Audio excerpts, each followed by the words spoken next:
सुजलाम सुफलाम जर करायचं असेल तर हे पाणी या दौंड तालुक्यातील शेतकऱ्यांना मिळालं पाहिजे।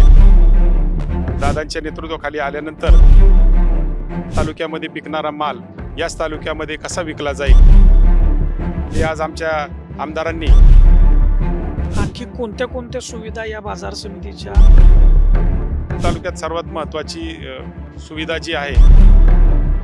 नमस्कार, मी Deepak Darade for the People News मध्ये आपलं सर्वांचं स्वागत आहे। मंडळी, विधानसभा निवडणुकीच्या पार्श्वभूमीवरती आपण आमदार कसा असावा हे नागरिकांकडून जाणून घेतोय आणि आता आपण दौंड विधानसभा मतदारसंघामध्ये जो पुणे जिल्ह्यातला अतिशय महत्त्वाचा विधानसभा मतदारसंघ मानला जातो, इथले काही नागरिक आपल्या सोबत आहेत, त्यांच्याशी बोलूयात। काय दादा, आमदार कसा असला पाहिजे, काय वाटतं तुम्हाला? आमदार असा असला पाहिजे की त्यांनी तालुक्याचा सर्वांगीण विकास करण्याच्या दृष्टीनं त्याची दूरदृष्टी असली पाहिजे आणि त्या दूरदृष्टीमधून मग या ठिकाणचा सर्वसामान्य शेतकरी असेल, नागरिक असेल, या नागरिकांना भौतिक सुविधा देण्याचं काम त्यांनी स्वतःही कुठल्याही प्रकारची मागणी न करता दिली पाहिजे। काय वाटतं, कुठली सुविधा या दौंड तालुक्याची महत्त्वाची वाटते तुमच्या दृष्टिकोनातून? आमच्या दृष्टीनं दौंड तालुक्यात सर्वात महत्त्वाची सुविधा जी आहे ती पाणी, वीज हे जे आमच्या शेतकऱ्याच्या दृष्टीनं महत्त्वाची गोष्ट आहे। ते दादांनी स्वर्गीय सुभाषांना कुल यांचं स्वप्न होतं की या परिसरामध्ये सुजलाम सुफलाम जर करायचं असेल तर जी नदी असेल किंवा खडकवासल्याचं जे पाणी खडकवासला साखळीतलं पाणी असेल, हे पाणी या दौंड तालुक्यातील शेतकऱ्यांना मिळालं पाहिजे आणि त्यांनी त्या दूरदृष्टीचं ते जे स्वप्न पाहिलं होतं ते आज आमच्या आमदारांनी या ठिकाणी पूर्णत्वात नेण्यासाठी फार मोठ्या प्रमाणात प्रयत्न केलेले आहेत। बऱ्याचदा असं होतं की जो आपण शेतीमाल पिकवतो त्यासाठी सुविधा, बाजार समित्या, हे सगळ्यांची गोष्ट म्हणजे आवश्यकता असते।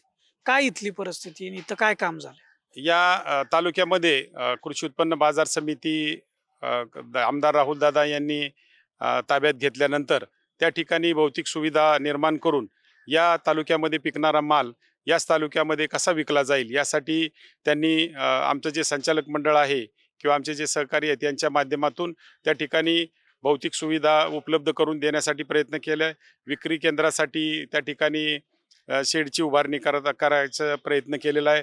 त्याचप्रमाणे जी जागा आज पूर्वी फार कमी जागा या मार्केट कमिटीसाठी होती, दादांनी आज 3-4 ठिकाणी आपल्या शासनाच्या माध्यमामधून शासकीय जागा या कृषी उत्पन्न बाजार समितीला मिळवून देण्यासाठी प्रयत्न केलेत आणि ज्या जागा पूर्वी मार्केट कमिटीच्या ताब्यात होत्या त्या जागा डेव्हलपमेंट करण्याच्या दृष्टीनं दादांनी अतिशय चांगल्या पद्धतीचं मार्गदर्शन आम्हाला केल्यामुळं आम्ही या मार्केट कमिटीचा 1-1.5 वर्षामध्ये चांगल्या पद्धतीचा विकास करू पाहतोय। या मार्केट कमिटीचं ज्यावेळेस आमच्या संचालक मंडळाच्या ताब्यामध्ये आलं त्यावेळेस 1,35,00,000 आसपास उत्पन्न होतं आणि कोटीभराच्या ठेवी होत्या, परंतु आमचं हे संचालक मंडळ दादांच्या नेतृत्वाखाली आल्यानंतर या ठिकाणी 1 कोटीच्या ठेवीमध्ये भर घातली आणि जवळजवळ 3 कोटीच्या आसपास आम्ही उत्पन्न या 1-1.5 वर्षामध्ये मिळवलेलं आहे आणि सर्व शेतकऱ्यांना भौतिक सुविधाही देण्याचा प्रयत्न केला आहे। व्यापाऱ्यांसाठी गाळे उपलब्ध करून दिलेले आहेत। नजीकच्या भविष्यामध्ये आणखी कोणत्या कोणत्या सुविधा या बाजार समितीच्या अंतर्गत व्हाव्याशा वाटतात आणि त्या होण्यासाठी तुम्ही पाठपुरावा करा?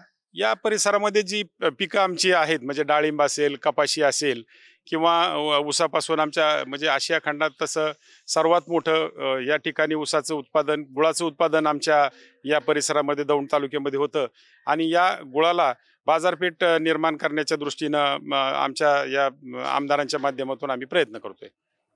धन्यवाद, आपण वेळ दिला आणि याविषयी बोललात। एकूण बाजार समिती ही शेतकऱ्यांसाठी किती उपयुक्त असते आपण बघितलं, कारण शेतमाल जो पिकवला जातो त्याला बाजारपेठ जर नाही मिळाली तर कवडीमोल दरानं तो माल विकला जातो आणि शेतकऱ्याचं पूर्ण कष्ट वाया जातं। त्यामुळे बाजार समिती असणं, त्याच्यामध्ये सुविधा असणं आणि भविष्यामध्ये ह्या अधिक चांगल्या सुविधा निर्माण करणं या दृष्टिकोनातून प्रयत्न होतील असा दावा इथले नागरिक करतायत, मान्यवर करतायत।